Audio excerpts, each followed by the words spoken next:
नमस्कार, मैं रचना शर्मा। चढ़ती कला टाइम टीवी देख रहे हैं सभी दर्शकों का स्वागत करती हूं। आप देख रहे हैं टॉप 10 न्यूज।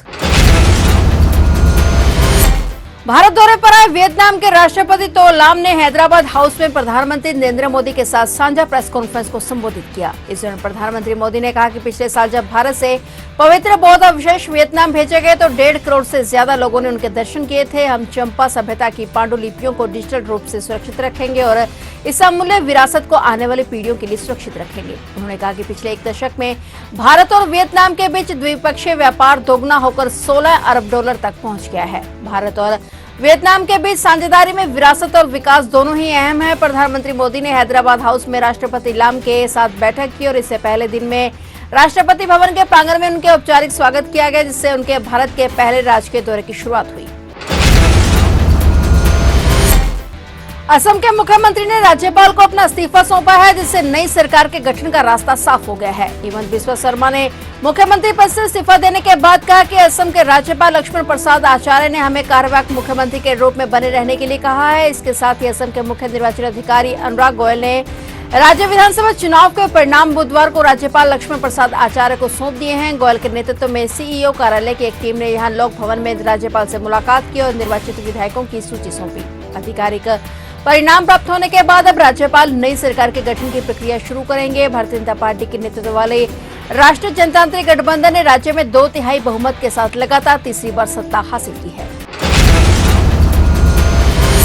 उत्तर प्रदेश के डिफेंस इंडस्ट्रियल कॉरिडोर में एक बड़ी उपलब्धि जुड़ने जा रही है। विश्व विख्यात इंग्लैंड की हथियार निर्माता कंपनी वेल्वे एंड सियाल अब लखनऊ नोड में अत्याधुनिक गोला बारूद निर्माण इकाई स्थापित करेगी। यह यूनिट सेना, अर्धसैनिक बलों और अधिकृत सुरक्षा एजेंसियों के लिए विभिन्न कैलिबर की कारतूस और हथियार सामग्री तैयार करेगी। इसे देश की सबसे बड़ी एम्यूनेशन इकाइयों में से एक बनाने का लक्ष्य रखा गया है। कंपनी ने पहले चरण में करीब 100 करोड़ रुपए निवेश करने की योजना बनाई है, जिसे अगले 3 वर्षों में बढ़ाकर 300 करोड़ रुपए तक के लिए ले जाया जाएगा। और कंपनी की एक यूनिट हरदोई के संडीला में पहले से संचालित है, जहां पिस्टल, रिवॉल्वर, राइफल और शॉटगन बनाए जा रहे हैं। साथ ही वहीं एक नई एयरगन फैक्ट्री भी स्थापित की जा रही है, जिसमें उच्च गुणवत्ता की एयरगन तैयार होंगी।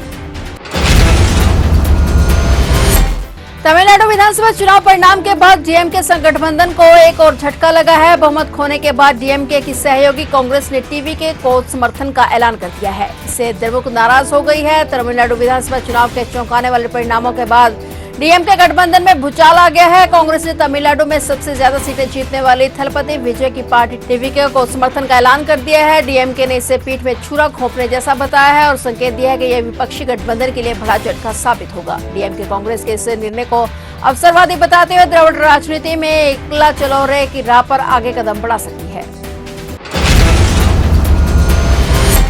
कोलकाता के पुलिस आयुक्त अजय कुमार नंदा ने तृणमूल कांग्रेस की सुप्रीमो ममता बनर्जी और पार्टी महासचिव अभिषेक बनर्जी के आवासों से सुरक्षा हटाए जाने की खबरों पर स्थिति साफ कर दी है। उन्होंने बताया कि वहां पुलिस कर्मियों की एक अतिरिक्त यूनिट तैयार थी, इसलिए हमने उसे बस कम किया है। उन्होंने ये भी कहा कि जमीन पर जो सुरक्षा व्यवस्था है वह नियमों के अनुसार ही पूरी तरह तैनात है। राज्य में चुनाव के बाद हिंसा और ताबड़तोड़ की घटनाओं के बीच कोलकाता के पुलिस आयुक्त नंदा ने कहा कि जुलूसों में बुलडोजर का इस्तेमाल नहीं किया जा सकता। उन्होंने यह भी चेतावनी दी कि अगर कोई बुलडोजर किराए पर ऐसे कामों के लिए देता है तो उसके खिलाफ भी कानूनी कार्रवाई की जाएगी।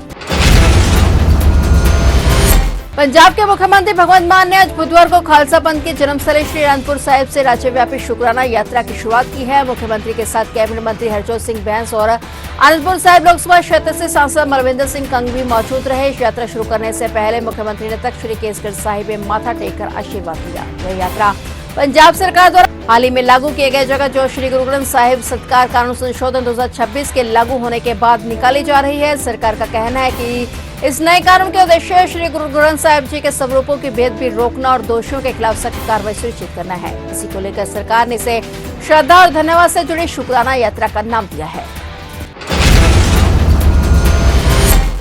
पंजाब के डीजीपी गौरव यादव ने अमृतसर जालंधर में हुए बम धमाकों पर अलगाववादियों की तरफ से किए गए दावे को खारिज कर दिया है। मामले में बयान देते हुए कहा कि घटना में शामिल आरोपियों को जल्द गिरफ्तार कर लिया जाएगा। उन्होंने कहा कि पंजाब पुलिस इस मामले की गंभीरता से जांच कर रही है और कई विशेष दल लगातार कार्रवाई में जुटे हैं। कुछ शरारती तत्व पंजाब में डर और अस्थिरता फैलाने की कोशिश कर रहे हैं। हालांकि पंजाब पुलिस और सुरक्षा एजेंसियां पूरी तरह सतर्क हैं और ऐसे प्रयासों को सफल नहीं होने दिया जाएगा। पुलिस महानिदेशक गौरव यादव ने अमृतसर पहुंचकर घटनास्थल का निरीक्षण भी किया और उन्होंने स्वीकार किया कि अमृतसर और जालंधर में विस्फोट की घटनाएं हुई हैं। उन्होंने कहा कि शुरुआती जांच में यह विस्फोट आईडी से किया गया प्रतीत हो रहा है। जालंधर मामले में समय यंत्र या दूर नियंत्रण के जरिए विस्फोट किए जाने की संभावना से भी इनकार नहीं किया जा सकता। उन्होंने कहा कि ऑपरेशन सिंदूर की बरसी के कारण भी इस तरह की घटनाओं को अंजाम दिया गया हो सकता है। पुलिस हर पहलू की बारीकी से जांच कर रही है और जल्द ही पूरे मामले का खुलासा किए जाने की संभावना है। यूपी में लंबे समय से चल रहा कैबिनेट विस्तार 10 से 15 मई के बीच हो सकता है। पश्चिम बंगाल में शपथ ग्रहण के बाद यह प्रक्रिया होने की संभावना है। पश्चिम बंगाल चुनाव में प्रचंड बहुमत से जीत दर्ज करने के बाद भाजपा के रणनीतिकारों का पूरा फोकस यूपी पर हो गया है। 2027 में होने वाले चुनावी तैयारी में पार्टी सबसे बहुप्रतीक्षित प्रदेश मंत्रिमंडल के विस्तार और प्रदेश संगठन में बदलाव के काम को पूरा किया जाएगा। सूत्रों के मुताबिक पश्चिम बंगाल में सरकार के गठन के बाद यूपी में मंत्रिमंडल विस्तार को अमली जमा पहनाया जाएगा। संभावना है कि 10 मई के बाद पहले मंत्रिमंडल का विस्तार और इसके बाद 15 मई तक संगठन के नए प्रदेश और क्षेत्रीय पदाधिकारियों की सूची जारी हो सकती है। खास बात यह होगी कि मंत्रिमंडल विस्तार में कुछ उम्रदराज मंत्रियों के स्थान पर नए और युवा चेहरों को मौका दिया जा सकता है और वहीं पार्टी से कुछ भरोसेमंद सूत्रों का कहना है कि 10 से 15 मई के बीच भाजपा ने दोनों लंबित का मंत्रिमंडल विस्तार और संगठन में बदलाव को पूरा करने का फैसला किया है। पंजाब में हुए बम धमाकों की घटना को लेकर नेशनल कॉन्फ्रेंस के अध्यक्ष फारूक अब्दुल्ला ने भी प्रतिक्रिया दी है और उन्होंने कहा कि भारत में इस तरह की घटनाएं होती रहती हैं और इसमें कोई नई बात नहीं है। फारूक अब्दुल्ला के इस बयान के बाद राजनीतिक हलकों में चर्चा तेज हो गई है। वहीं सुरक्षा एजेंसियां पंजाब में धमाकों की जांच में जुटी हुई हैं और मामले की हर पहलू से पड़ताल की जा रही है। ऑपरेशन सिंदूर को लेकर फारूक अब्दुल्ला ने कहा कि इस अभियान ने अपने उद्देश्य पूरे किए हैं, लेकिन युद्ध किसी समस्या का समाधान नहीं होता बल्कि केवल तबाही और दुख लेकर आता है। इसके अलावा उन्होंने चुनावी नतीजों, विपक्षी राजनीति और जम्मू कश्मीर की स्थिति पर भी प्रतिक्रिया दी और कहा कि विपक्ष अपना काम कर रहा है जबकि उनकी पार्टी अपने तरीके से काम जारी कर रही है।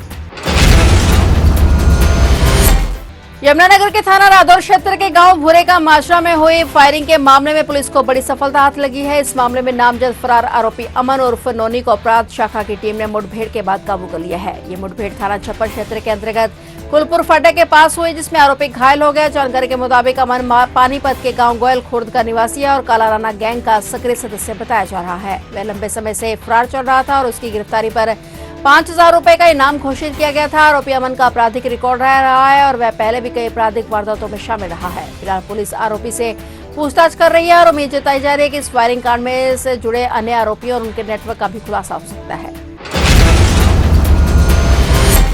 फिलहाल टॉप 10 न्यूज में इतना ही और नए समाचारों के साथ फिर से हाजिर होंगे। तब तक के लिए देखते रहिए चढ़ती कला टाइम टीवी और अब मुझे दीजिए इजाजत। धन्यवाद।